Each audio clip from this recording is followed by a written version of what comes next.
그럼 숯벌은 여왕벌하고 숫자가 똑같아요?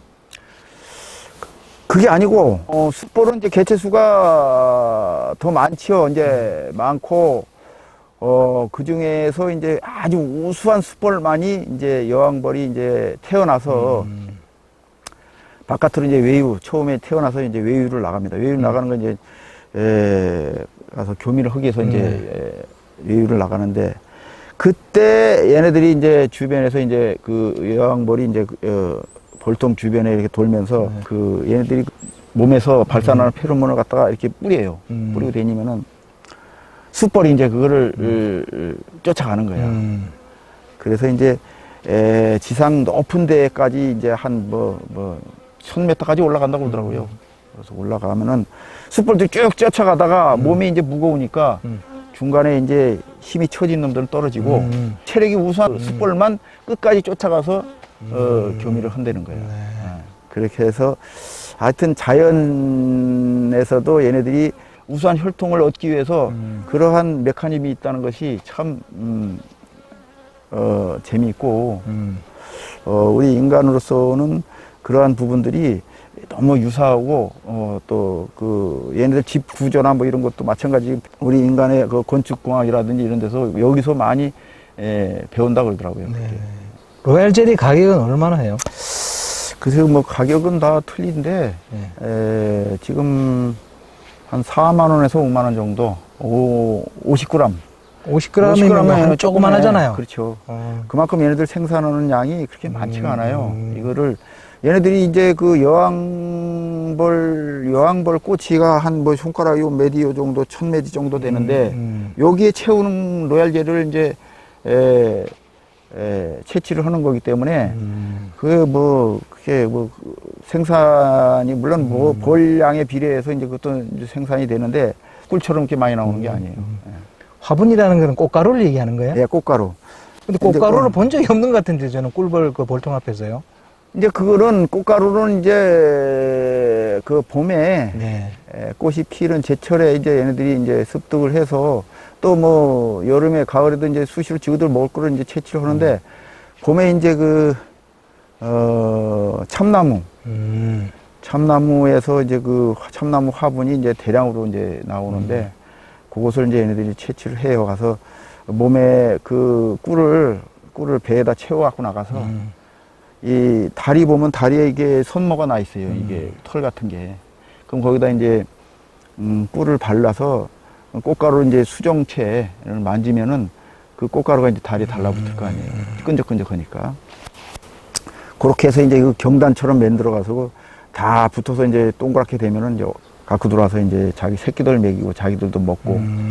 그런데 이제 그것을 중간에 이제 우리가 이제 소두건으로다가 그걸 이제 뺏는 거지. 그렇게 되면 이제 얘네들 체력도 많이 이제 많이 고갈이 되고 그래서 이제 인위적으로 이제 화분을 우리가 이제 화분에다가 여러 가지 대두 분유, 콩의 어떤 그 대두 분유, 콩에서 나오는 그런 그 부산물 그런 것들을 섞어서 이제 설탕물하고 섞어서 이제 그걸 이제 공급을 해주죠. 그러면 실제 꿀벌의 먹이는 화분인가요? 아니면 꿀인가요? 그러니까 우리 사람이 밥만 먹고 살지 못하듯이 여러 가지 영양소를 공급하기 위해서는 꿀하고 꽃가루, 화분. 그게 이제 화분이 안 들어가면 로얄 젤리 생산이 안 돼. 그만큼 화분의 어떤 성분도 아주 우수한 성분이고 그래서 이제 그게 들어가야지만이 이제 꿀하고 화분하고 먹어서 로얄 젤리를 이제 생산을 하죠. 일벌도 화분 먹고 꿀도 먹고 그런다는 얘기네요, 그러면. 그렇죠. 그러니까 이제 뭐 일벌도 화분 먹고 꿀을 먹어야지 이제 로얄 젤리를 생산하니까 그래야지 로얄 젤리를 이제 그 뭐 애벌레도 먹이고 또 여왕벌도 이제 만들어서 먹이고 숯벌도 먹이고 그러죠. 로얄 젤리를 만들어서. 화분은 얼마나 해요? 화분도 이제 그것도 이제 가격이 다 이제 천차만별인데 저 같은 경우는 뭐 화분이나 꿀이나 다 6만 원씩, 다 5만 원씩 작년까지 5만 원씩 이렇게 판매를 했는데 여러 가지 인플레이 되고 또 이 원자재 가격도 많이 상승되고 해서 더 이상 그 가격으로는 타산이 안 맞아요. 그래서 지금 6만 원씩 받고 있습니다. 뭐 화분도 50g에 6만 원. 아, 화분은 1kg에 6만 원. 꿀은 2.4kg에 6만 원. 로얄 제리는 50g에 4만 원에서 5만 원. 꿀이 2.4kg에 6만 원이라면 2.4kg면 한 몇 리터 정도 돼요? 2.4kg. 그거를 키로로 하는 것이 네. 왜 그러냐면 리터로 환산이 안 되는 게 얘네들이 밀도가 높으냐 적냐에 따라서 리터가 올라가고 내려가고 하는 거예요. 네. 그래서 무게로다가 네. 이제 킬로그램 2.4kg 무게로다가 이제 그 저기를 하는 거지. 그럼 꿀은 생산되는 게 1년에 정해져 있잖아요. 가을쯤에 생산할 거 아니에요. 아니지, 이제 꽃 필 적에 네. 봄에 이제 아카시아 필 때부터 이제 생산을 해서 아카시아 밤꿀 또 그 중간 기간에 이제 자파 여러 가지 그 꽃에서 나오는 그 꿀을 이제 채취하고 뭐 그렇게 해요. 네. 그럼 봄부터 여름, 가을까지 채취하는 건가요? 근데 이제 밀원수에 따라서 주변의 밀원수에 따라서 가을까지 채취할 수도 있고 주변에 밀원이 없으면 일찍 그게 이제 끊어질 수도 있고 하지요. 그렇기 때문에 이제 벌을 치는 사람들이 그 꽃을 따라서 이동을 하는 거예요. 대표님께서는 가장 좋아하는 꿀은 어떤 꿀이에요? 글쎄 저는 뭐 지금 그 자파를 왜 그러냐면은 아카시아는 그 아카시아 필 때 제철에 나온 순도가 높은 그 맑은 꿀이고 향기가 나고 그러지만은 그 약성이라고 그럴까? 그 성분으로는 자파가 더 낫지 않나 이렇게 생각이 돼서 자파를 권하지요. 그 다음에 이제 지금 약용으로 다 사용한다는 그 밤꿀. 밤꿀은 이제 먹기가 좀 거북스럽기 때문에 별로 이제 선호를 안 하는데 약성으로는 밤꿀이 최고랍니다. 네. 그러면 이거 꿀을 생산해도 사실 판매처가 좀 걱정이 될 텐데요. 이 판매처는 어떻게 확보해야 하나요? 글쎄 이제 그 뭐 규모에 따라서 이게 전문적으로 이제 경영하는 그런 전략에 따라서 또 인터넷 판매도 하고 여러 가지 또 매장도 갖고 이렇게 운영을 하고 하는 사람들도 있고 하지만은 보통 이제 그 농업인으로서는 생산해서 이제 협회에다가 이제 수매를 하는 경우가 많고 그다음에 이제 그렇게 되면 이제 수매 가격이 이제 일률적으로 좀 이제 저렴하게 이제 들어가는 거지. 그래서 일반 소매를 해야지 이제 그러한 소매를 하는 그 고객이 많이 이제 우리가 확보를 해야지만이 제대로 된 자기의 그 어떤 그 노력에 대한 소득을 올릴 수 있다고 볼 수 있죠. 어떻게 보면 뭐 꿀은 생산만 하면 그래도 판매할 수 있는 곳은 있네요. 그렇죠. 이제 판매할 수 있는 곳은 있는데 그만큼 이제 소득에 비례해서 고가로다가 판매를 할 수 있냐 아니면은 이제 수매 가격으로 이제 낮은 가격에 그냥 판매를 하느냐 그만큼 이제 소득의 차이가 나는 거지. 자기가 그만큼 고객 관리를 얼마만큼 하느냐에 따라서. 대표님 이게 꿀을 생산하시면서 가장 어려웠던 때는 언제예요? 가장 어려웠다라고 생각하면 이제 그 벌을 관리하는 것이 지금까지도 아직도 내가 부족한 점이 많다라는 것을 많이 느끼니까.